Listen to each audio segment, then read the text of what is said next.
Sound check, sound check.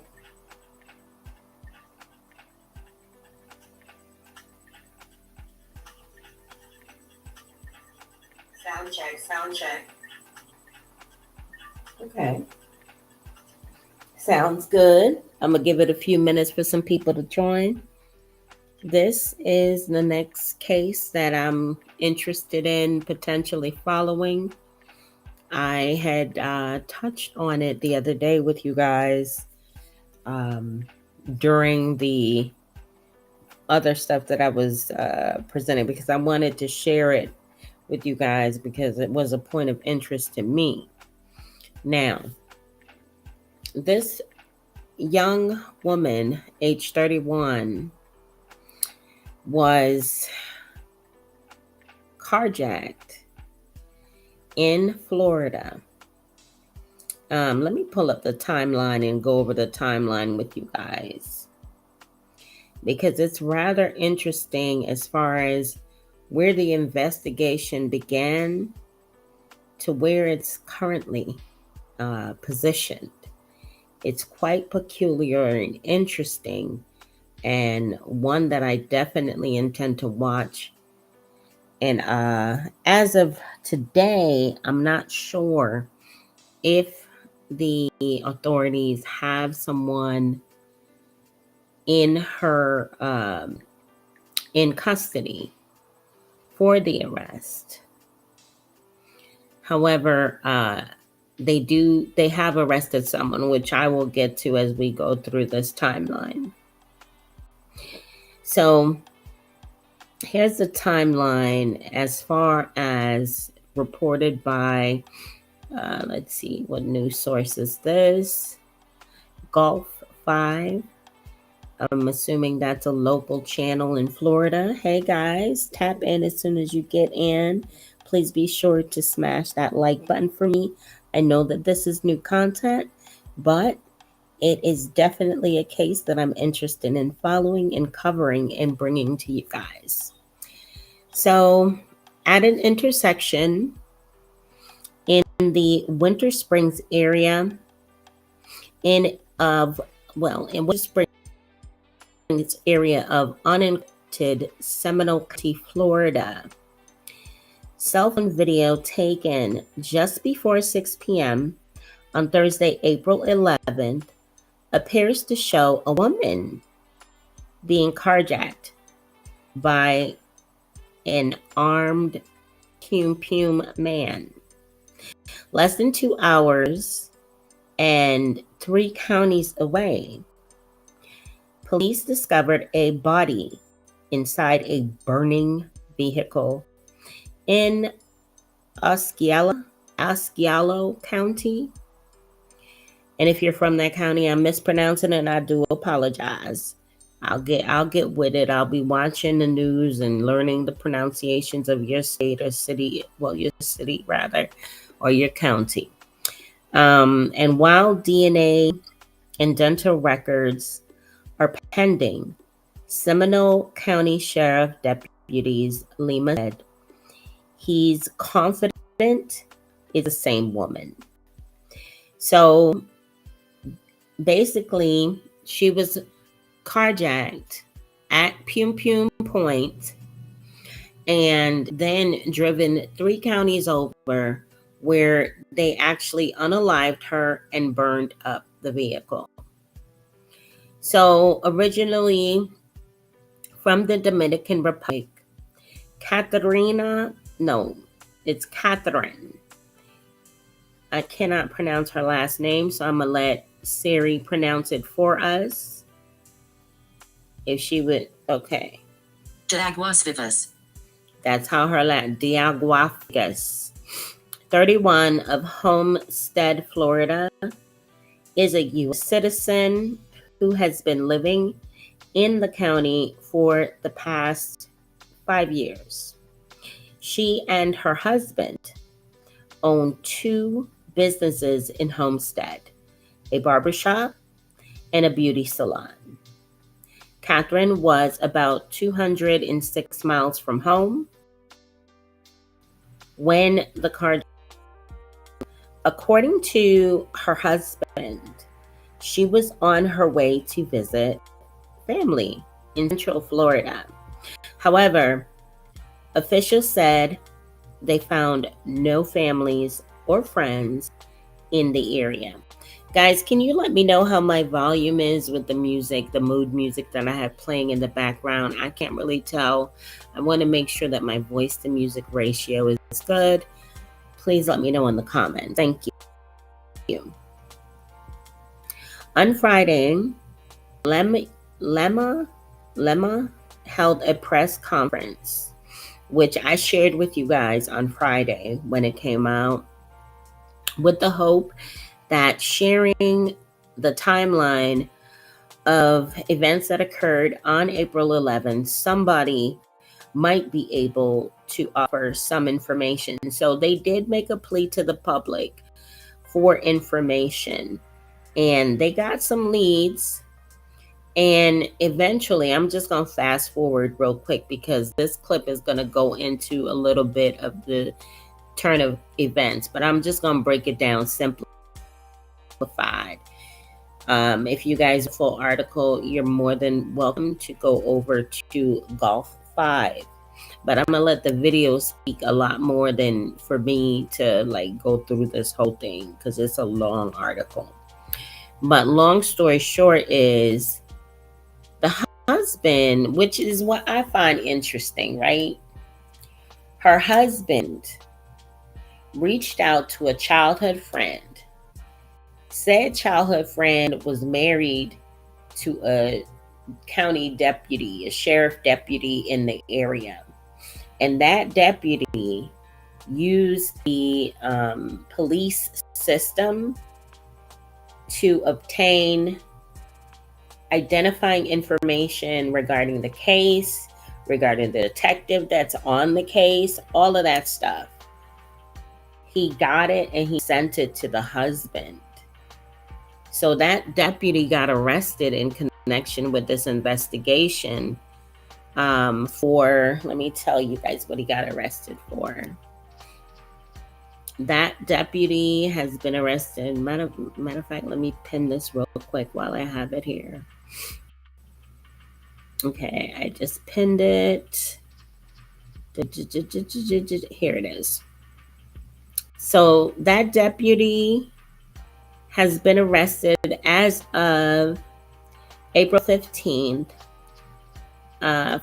Francisco Estella was arrested Sunday on 5 charges, including obstructing a criminal investigation, illegal disclosure of communication, accessing the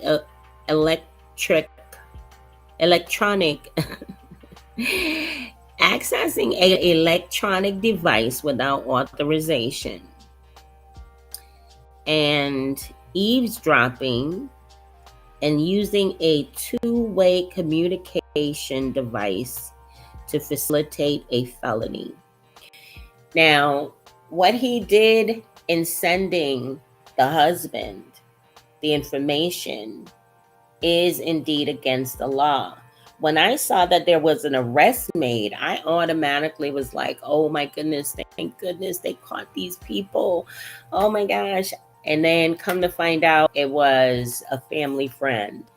The police in Seminole County contacted the husband. The husband reached out. He's been very cooperative throughout the investigation so far. They asked him to come from his home to their, precinct to discuss an interview or what have you. He came in and they asked for his phone. He provided them with the phone. And upon inspection of his phone, that's how they found out that deputy violated the law and also basically abused his access, because he has access to like private information, and he released the photograph of the detective as well. You know, detectives don't want people to know who they are, like off rip like that. I guess, it's kind of like their privacy is important as well. You never know. So, and also the fact that he technically released information in an ongoing investigation. So now we're going to get into this video. Let's hold our breath. Make sure this computer act right. Everybody, we're gonna be on bated breath right now. Is everybody on bated breath? Because I'm pressing the play. Believes they have found the woman in this video, but they are still looking for a violent attacker who approached her white Dodge Durango. Good evening to you. I'm Eric Von Eyck, and thanks for staying up late with us tonight. We appreciate you. The sheriff says those men are armed and dangerous, and they killed Catherine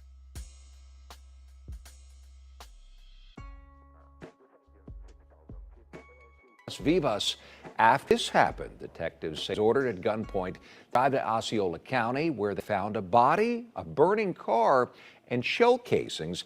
The investigation and lack of answers has left the sheriff's office and the community with lots of questions. News 6's Catherine Silver walks us through the latest on this investigation.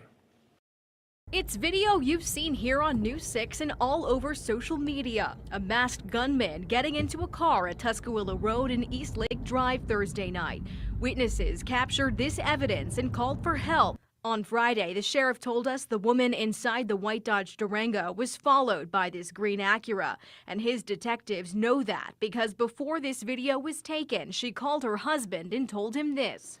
About a half a mile or so prior to that intersection, she started to notice that the green Acura was behind her, and the Acura was really ramming into her back bumper at that. Catherine Aguas Vivas, the victim in this case.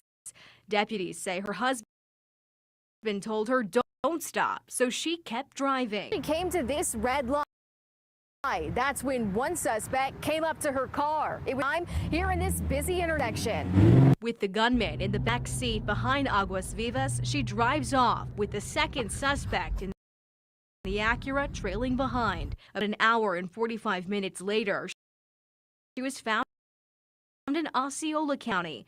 People there heard gunshots burning vehicle at Creek Road. The perpetrators knew exactly who they were going after. Through the timeline and circumstances that we know, but we still don't know, including how long the suspects were following her. What was she doing here in Central Florida? And the biggest question, why did this happen? There's a lot of unknowns, a lot of things that will leave people scratching your head, and I think the biggest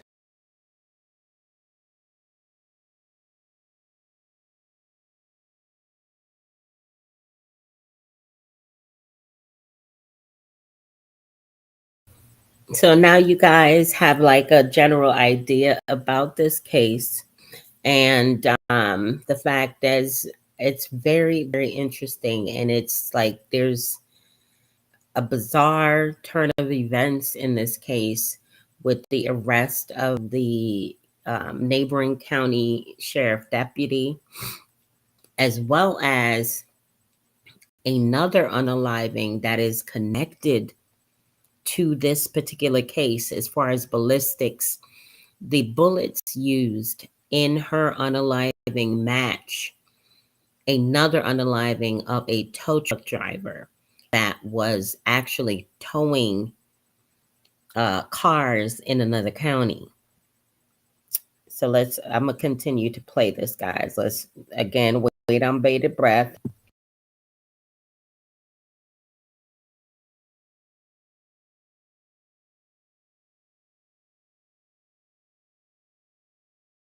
there while before that intersection. Why did she and her husband not call 911? I don't know. Why did she stop at the red light? This is a tragic incident, nevertheless. I mean, a horrible, horrible, frightening situation.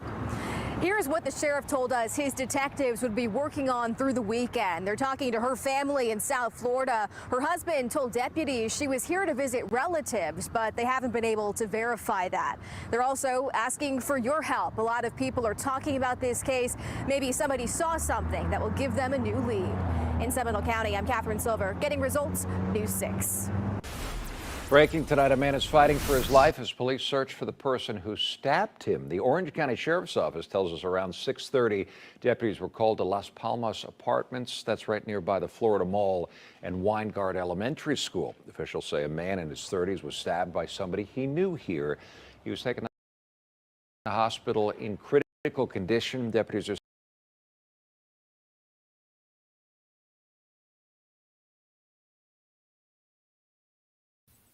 Okay, guys. So that's not that video is not the exact video I wanted to play. I think, let me see. Let me check my history real quick, guys. I want the latest. Yeah, the 2 arrested. Give me 1 second, guys. Espérate, how are y'all doing tonight anyway? Well, I should say, how are you doing today, this afternoon, or this evening? Because I don't know where you're tuning in from. Where are y'all tuning in from? Let me know in the comments. Replay gang, going ahead in the comments. I like to sometimes do like a little poll of the audience to see where you guys are from, where you tuning in from, what is my reach looking like. I mean, the analytics tell me there's a lot of people tuning in from a lot of different places, and I appreciate each and every single one of you. And oh, before I even continue, let me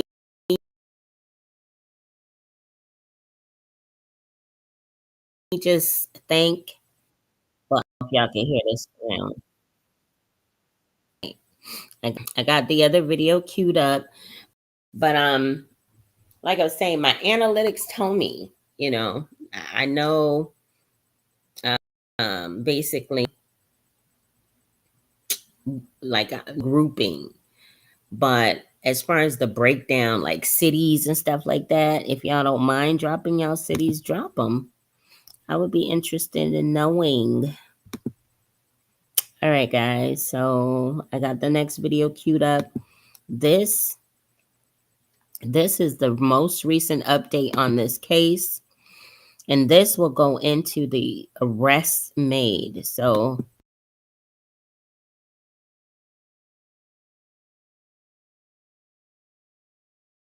we are beginning with breaking news. This dead woman who was kidnapped at gunpoint and believed to have been found dead inside a burned out vehicle in Central last week. There are 2 developments, including an arrest made in the case. Let's get right to CBS News Miami's Jim Barry in the newsroom with what we're learning. Jim?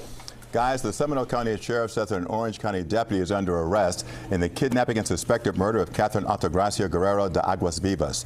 The sheriff says the deputy and his wife are friends with Aguas Vivas' husband. This connection and their couple's correspondence with the husband were discovered when Guerrero de Aguas Vivas' husband turned over his phone to investigators. The deputy, Francisco Estrella, is accused of lying that he was a detective on the case to get information. Estrella and his wife are also accused of illegally accessing a database with the addresses and photos of the real detectives working on the case. Estrella now is facing 5 felonies. He appeared in court and is claiming law enforcement exemption. Now, the second update is that the green 2002 Acura seen in Aguas Vivas kidnapping has been found. It was abandoned at an Orange County apartment complex. As the sheriff explains, that car is tied to another murder the day before Aguas Vivas' suspected death after it was towed the first time nearly a month ago. The tow truck driver of that particular tow of this vehicle was a murder victim in Orange County that happened for our kidnapping murder. April 10th, a tow truck driver was murdered in Orange County. At that scene, a green vehicle matching the description of this green vehicle was located, and there was more than 100 rounds fired at that location. Now, investigators are looking for the shooters. The Seminole County Sheriff said Aguas Vivas' husband has been cooperative in the investigation into her kidnapping and suspected murder. He is not currently a person of interest in the case, but the sheriff says that could change. Live in the newsroom, I'm Jim Barry, CBS News Miami.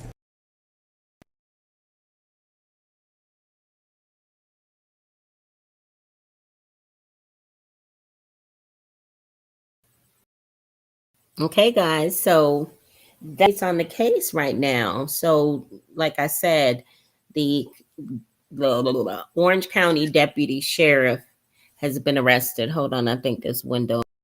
Let me stop it. Feel Hold on. confident taxes are done right with TurboTax Live Experts. 100% accuracy guaranteed. Try it now. Okay. I'm back. Okay, I wanted to stop that. Hey, Triple Darkness, how are you?